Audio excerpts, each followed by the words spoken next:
Halo, selamat pagi pemirsa. Selama 60 menit ke depan kami telah menyiapkan sejumlah informasi menarik. Bersama saya Sabrina Hasila, inilah Buletin Anyus Pagi selengkapnya.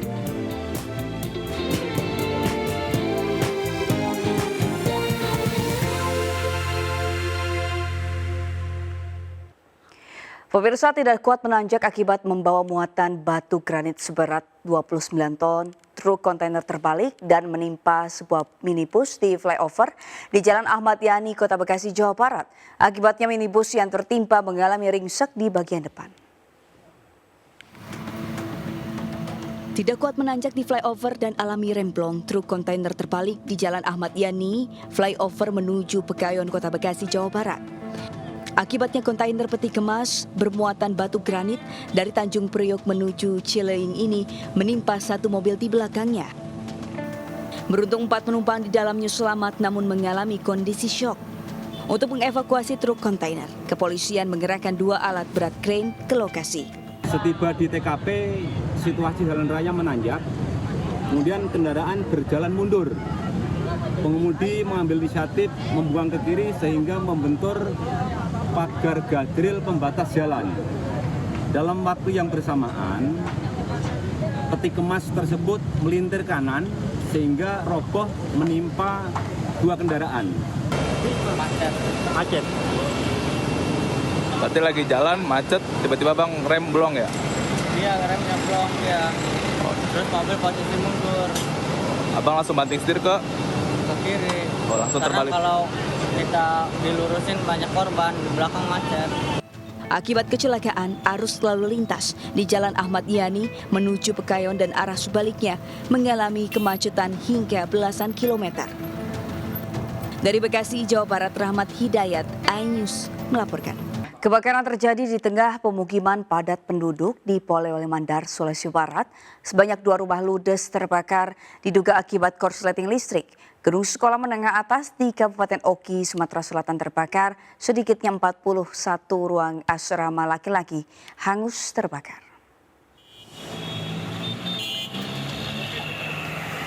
Inilah detik-detik kobaran asap pekat yang terlihat dari kejauhan, tepatnya di tengah permukiman padat penduduk di Jalan Kenari, Kelurahan Manding, Kecamatan Polewali, Sulawesi Barat. Kobaran api terlihat jelas melahap 2 rumah warga. Pemilik rumah histeris melihat api menghanguskan rumah mereka, termasuk seluruh harta benda yang tidak bisa diselamatkan. Sebanyak 4 unit mobil damkar dikerahkan ke lokasi untuk memadamkan api dan mencegah kebakaran merembet ke rumah warga lainnya. Sempat terdengar beberapa kali suara ledakan, diduga berasal dari tabung gas yang masih terbakar di dalam rumah tersebut. Belum diketahui penyebab pasti terjadinya kebakaran. Berarti hanya 2 rumah ya, Pak? Tidak ada korban jiwa dalam peristiwa ini, namun kerugian ditaksir hingga mencapai ratusan juta rupiah.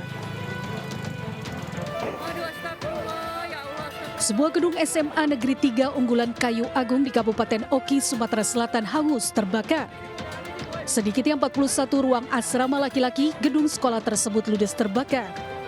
Tidak ada korban jiwa lantaran sekolah dalam keadaan libur sehingga ada sebagian siswa yang pulang ke rumah dan sebagian lagi tetap memilih tinggal di asrama sekolah. Peristiwa kebakaran itu terjadi diduga akibat korsleting listrik. Para siswa langsung menyelamatkan diri dan barang berharga masing-masing, namun ada di antara mereka yang tidak bisa menyelamatkan materi seperti handphone dan laptop yang ikut terbakar akibat panik. Kami memastikan tidak ada korban jiwa, ini cuma sekarang material yang mungkin belum tahu kita berapa kerugiannya. Untuk sementara ini belum kita ketahui diduga asal dari mana. Yang jelas api tersebut sudah menjalar ke mes-mes para siswa. PLN langsung mematikan arus listrik untuk jaringan arus sekitar sekolah. Tim Liputan iNews melaporkan.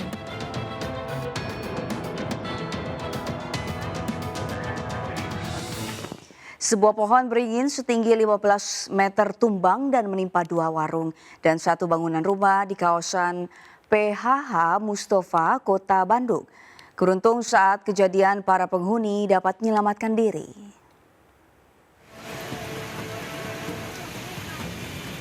Hujan deras disertai angin kencang membuat sebuah pohon beringin setinggi 15 meter dengan diameter 4 meter menimpa bangunan rumah hingga hancur.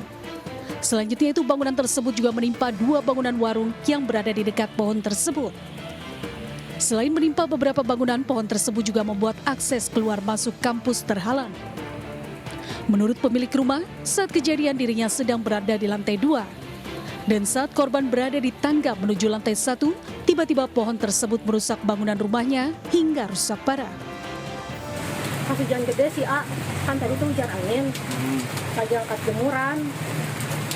Ya untungnya nggak kena aku sih.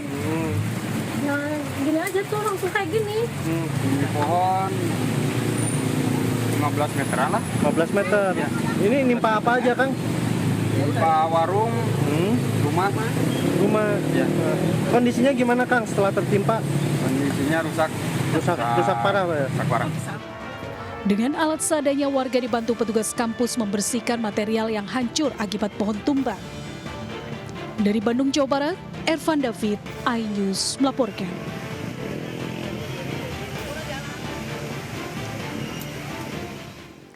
Setelah sempat surut selama 2 hari, 300 rumah warga di perumahan Taman Cikande, Kecamatan Jayanti, Kabupaten Tangerang, Banten kembali terendam banjir hingga ketinggian 2 meter.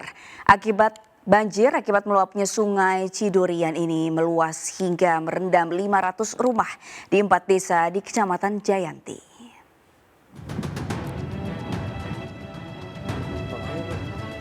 Banjir dengan ketinggian 2 meter kembali merendam 300 rumah warga di perumahan Taman Cikande, Kecamatan Jayanti, Kabupaten Tangerang, Banten.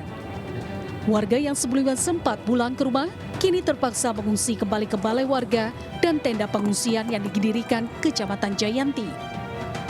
Menurut warga, air luapan dari sungai Cidurian kembali masuk ke permukiman pada Jumat pagi setelah sebelumnya surut selama 2 hari.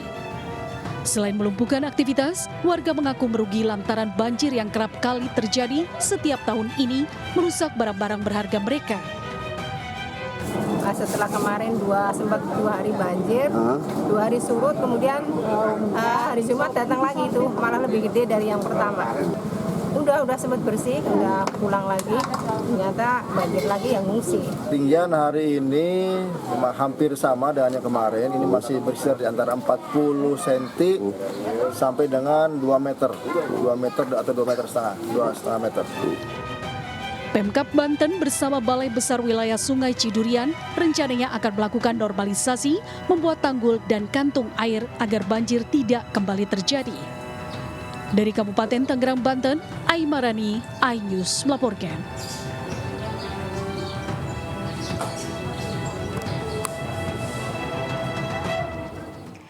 Seorang pria penjual siomay diamankan petugas kepolisian usai terekam kamera CCTV dan tertangkap tangan warga akibat mencuri pakaian dalam wanita di sebuah rumah kos di kawasan Semarang. Petugas menemukan ratusan lebih pakaian dalam hasil curian selama 1 tahun.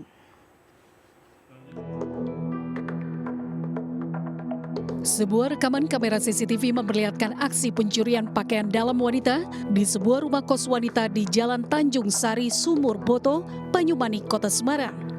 Pelaku dengan leluasa mengambil sejumlah pakaian dalam yang berada di jemuran. Pelaku yang kesehariannya merupakan seorang penjual somai berhasil ditangkap warga dan langsung diserahkan ke petugas kepolisian Polsek Banyumanik, Semarang setelah ketahuan mencuri 3 buah pakaian dalam wanita.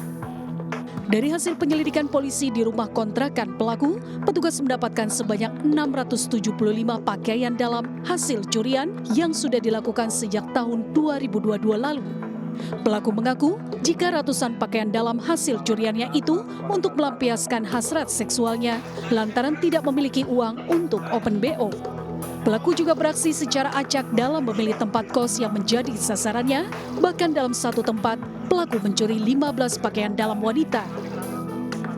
Warga sekitar banyak sekali yang kehilangan CD. Warga pada saat itu siaga dan kelihatan dari TKP lain bahwa ciri-cirinya tidak lebih dari pelaku ini. Atas perbuatannya, pelaku bakal dijerat dengan pasal 362 KUHP tentang pencurian dengan hukuman 5 tahun penjara. Dari Semarang, Jawa Tengah, Kristadi, iNews melaporkan. Pemirsa, mangkir panggilan kedua KPK di Jakarta, Bupati Sidoarjo Ahmad Mudlor kini menghilang. Diketahui Bupati Sidoarjo berstatus tersangka terkait dugaan korupsi dana BPBD Sidoarjo senilai 2,7 miliar rupiah. Pasca ditetapkan sebagai tersangka dalam kasus dugaan korupsi dana BPBD Sidoarjo oleh KPK dan mangkirnya Bupati Sidoarjo saat panggilan kedua KPK pada Jumat kemarin, hingga kini Bupati Sidoarjo Ahmad Mudlor menghilang dan tidak diketahui keberadaannya. Pendopo Kabupaten Sidoarjo yang biasa digunakan sebagai pusat kegiatan dan aktivitas Bupati sudah beberapa hari ini sepi dan dijaga ketat petugas Satpol PP. Sementara terkait mangkirnya Bupati Sidoarjo yang telah berstatus tersangka dalam dugaan kasus korupsi dana kantor Badan Pelayanan Pajak Daerah senilai 2,7 miliar rupiah, sejumlah elemen masyarakat di Sidoarjo kini menuntut KPK untuk segera menangkap sang bupati. Sudah 2 kali Bupati Sidoarjo tidak hadir dalam panggilan tersangka di Gedung Merah Putih. Tentu kami menuntut KPK untuk bertindak tegas melakukan penangkapan dan penahanan terhadap Gus Mugdor yang kita duga sudah berbuat tidak korporatif dan mencederai proses hukum yang berjalan. Kasus ini terungkap setelah KPK melakukan OTT di lingkungan kantor BPBD Sidoarjo pada 25 Januari 2024 lalu. Dalam kasus tersebut, 2 nama telah ditahan, yakni Siskawati dan Ari Suryono. Siskawati merupakan Kasubag Umum dan Kepegawaian BPBD Sidoarjo dinilai telah melakukan pemotongan insentif 10 hingga 30% pegawai ASN hingga totalnya sebesar 2,7 miliar rupiah, di mana peruntukan uang tersebut untuk keperluan Kepala Dinas BPBD dan juga untuk Bupati Sidoarjo. Dari Sidoarjo, Jawa Timur, Pramono Putra, iNews melaporkan. Tim Uber Indonesia sukses melangkah ke babak final setelah mengalahkan juara bertahan Korea Selatan. Sementara tim Thomas melaju ke final untuk 3 kalinya secara beruntun sejak 2020. Bagaimana peluang tim Thomas dan Uber Indonesia saat jumpa tim kuat Cina di babak final? Berikut ulasan pengamat bulu tangkis Indonesia Daryadi. Ya, setelah menunggu cukup lama, selama 28 tahun sejak terakhir di tahun 1996, Indonesia berhasil meloloskan wakilnya di putra dan putri di ajang Piala Thomas dan Piala Uber di babak final, dan akhirnya di tahun ini, di tahun 2024, Indonesia kembali berhasil meloloskan tim putra putri ke babak final di ajang Piala Thomas dan Piala Uber yang berlangsung di Chengdu, China. Memang perjalanan berat sudah dilalui putra putri terbaik Indonesia, terutama di sektor putri. Kejutan demi kejutan mereka buat, mengalahkan Thailand, kemudian juga mengalahkan tim Korea. Dan kini mereka akan berhadapan dengan tim China yang notabene diperkuat oleh pemain-pemain top Chen Yufei, kemudian juga He Bingjiu, Han Yue, dan Wang Ji yang berada di 10 besar dunia. Belum lagi di sektor ganda putri, mereka juga memiliki 3 pasangan yang juga berada di peringkat 10 besar dunia. Namun dengan materi pemain-pemain muda, kita harapkan akan ada kejutan lagi yang bisa dibuat oleh Gregoria Mariska Tunjung yang awalnya hanya ditargetkan mencapai babak semifinal, namun mereka berhasil melangkah lebih jauh sampai ke babak final. Kita berharap tentunya Grego tampil bisa lepas, tampil nothing tulus untuk menghadapi pemain-pemain China yang memang belum pernah gagal ketika mereka tampil di kandang sendiri menjadi tuan rumah di ajang Piala Thomas dan Piala Uber. Sementara di Piala Thomas kita memiliki wakil-wakil yang berhasil melaju ke final dan akan berhadapan juga dengan tuan rumah China. Dan kita harap tentunya Ginting, Jojo, kemudian Chico, dan juga ada Fajri, Bagas Fikri, dan juga Leo Daniel mampu mengulang prestasi mereka di tahun 2021 yang lalu menjadi juara di Aarhus. Dan harapan kita dengan materi yang kita miliki saat ini dan berhadapan dengan tim China yang rata-rata memang juga memiliki kekuatan yang merata. Tentu siapa yang siap tentunya akan berhasil menjadi juara. Kita harapkan Piala Thomas dan Piala Uber bisa kembali lagi ke bumi pertiwi. Kami akan kembali dengan informasi menarik lainnya, tetaplah bersama kami.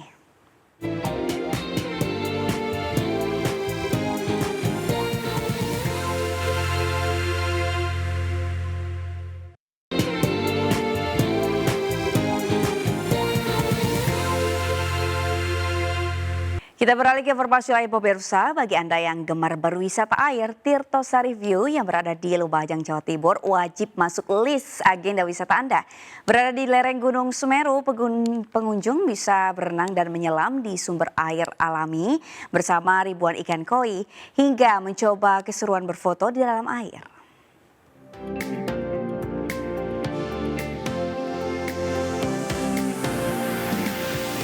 Berenang dan menyelam bersama ribuan ikan hingga berfoto di dalam air menjadi keseruan tersendiri jika Anda berkunjung ke Tirto Sari View yang berada di Desa Penanggal, Kecamatan Candipuro, Lumajang, Jawa Timur.